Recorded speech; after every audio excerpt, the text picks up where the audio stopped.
Ladies and gentlemen, we have a very exciting announcement here for the NFL alumni. As you know, or may not know, it's National Substance Abuse Prevention Month, and we have teamed up with the American Addiction Centers. We're on here with NFL alumni, Mr. Derek Price, former Detroit Lion, and he's doing major things out here now to help.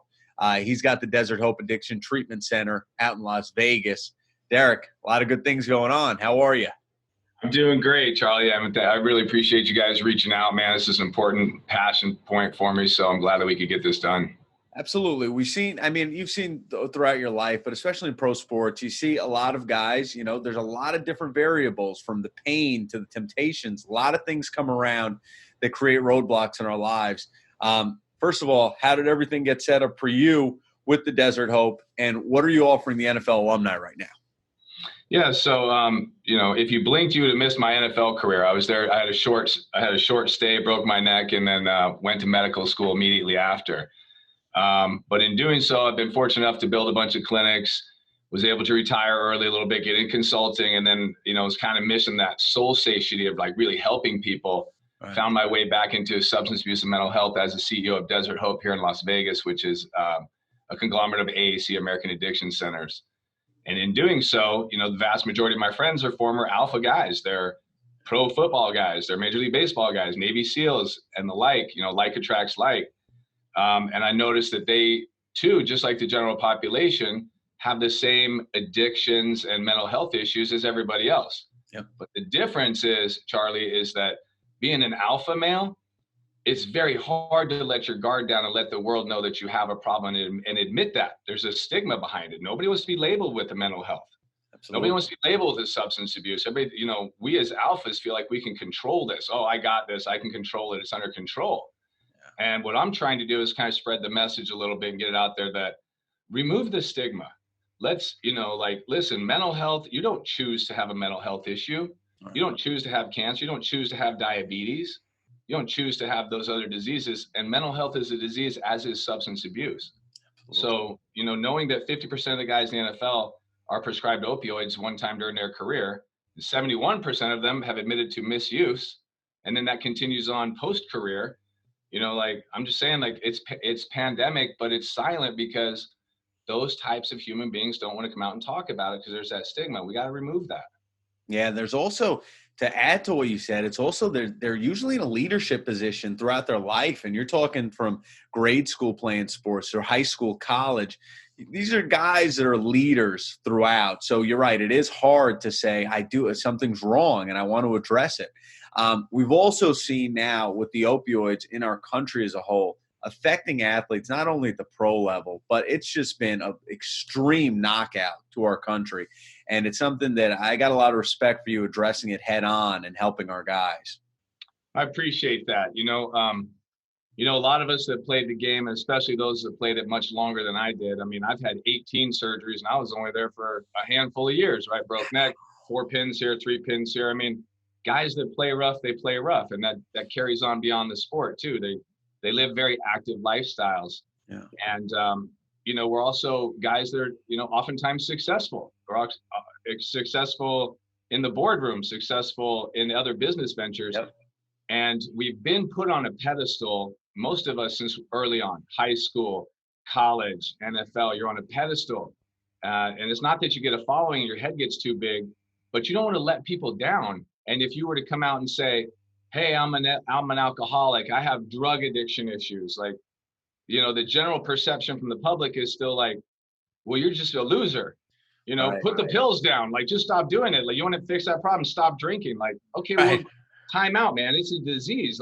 It's not logical to make those decisions. Yeah. So there is something that's getting in the way that's saying, hey, let me choose pills over my family. Let me choose alcohol over going to work. Let me fill something in my soul with a substance. Yeah. And then the comorbidity of mental health and substance abuse, as you well know, Charlie, 87% of the times, if you have a substance abuse problem, 87% of the time, you have a mental health, comorbidity is attached to it. Yeah. And I'm saying, hey guys, I love all of you and we're here to help you. Not just me, but hopefully anywhere you can get help. Yeah. But come out of the shadows, man. This, nothing to be embarrassed and ashamed about. Absolutely. And it's that loving embrace that I think is going to be most impactful here. So if we do have any of the NFL alumni family members that are struggling with addiction right now, how can they get help? So the first thing you can do is I have a hotline number. So if anybody wants to write this down, this is a private number. This does not go to our big call centers. We're a very large company nationwide. This is a dedicated number just to my NFL brethren. 866-409-2469. You can also contact me at Desert Hope personally if you want to take even a more secure route. And I will tell you, you're not the first guy to be here. We've had quite a few NFL guys come through here. Discretion, HIPAA, everything. We keep it very confidential. This is for you and the patient and your family. This isn't for us to talk about in the media or with anybody else. But the easiest way is pick up the phone, make that first call. And Charlie, I'll tell you, that's the hardest hurdle. That is the one step that if I could just tell guys, like, listen, even if you think that you may have an issue, 866-409-2469, just say, hey, I'm an NFL player and I want to talk about my scenario. We have expert counselors, doctors, physicians on staff that'll take that call and they'll get you the help that you need. And here at Desert Hope, I'm not interested in your insurance and in your money and doing that. We have set aside, multiple spaces to take care of those people that are in need. So if you're part of the brotherhood, man, like, we got you. Absolutely. Guys, get involved right now. Make the call. The number's here on the screen, or reach out to Derek personally, and they're here to help. Now, I just got to ask you, man, as an NFL alumni, you're in the league your first year, and to break your neck, that could send a person's mental health out of control. You know what I mean? Why me? So what's going through your head at that point? And then how quick did you decide, I want to go into medical school? That's an incredible pivot. Yeah, no, I appreciate that. And I've done quite a few podcasts on that story because, as you say, it's a bit of a unique story.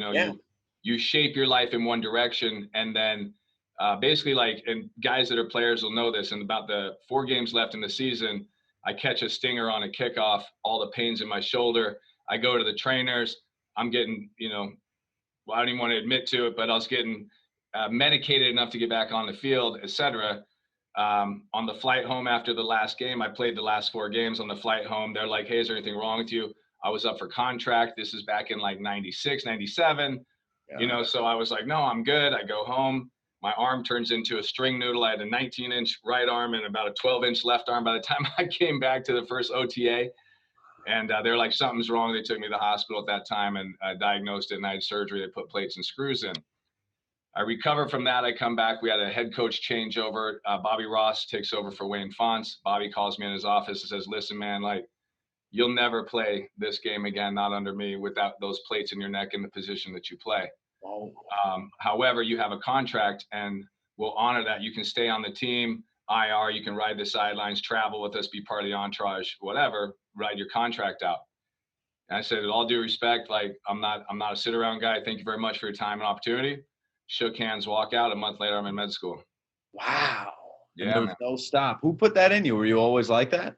I've always been a bit of a self-starter. My father passed away when I was young. My mother, I'm the oldest boy in the house, so I was always, helping put the bread on the table to some degree. Yeah. And, I don't like to talk about it. I like to be about it. It's just, I make rapid decisions. I don't like to look back. I like to look forward. So as soon as they told me definitively NFL's done, what's the point of sulking and crying about it? I said, okay, well, what do I want to do next? Boom, going that way.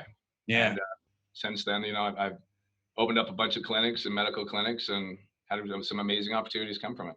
Wow. And I know, obviously I wouldn't ask you any names or things like that with all the privacy, but since getting into this kind of with the clinics and everything, right away, did you feel like this huge fulfillment with what you're doing? Because you're helping give people a new lease on life. And that's got to be a gift every day to feel that. Yeah, Charlie, at this point in my career, I'm fortunate that I work to fill that space in my soul that says, hey, Derek, you're put on this planet to help people. Yeah. And I had found that in my career as being a provider for years, and then opening up other clinics and then getting more on the administrative business side of it.